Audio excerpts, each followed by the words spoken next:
അറിയാത്ത നൊമ്പരമെൻ ആത്മാവിൽ ഞാൻ അറിഞ്ഞു.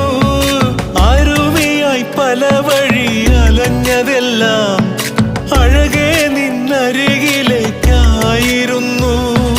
വാൾമുനക്കണ്ണിലെ മാരിവില്ലേ കട്ടെടുക്കാനെൻ കൈതരിച്ചു.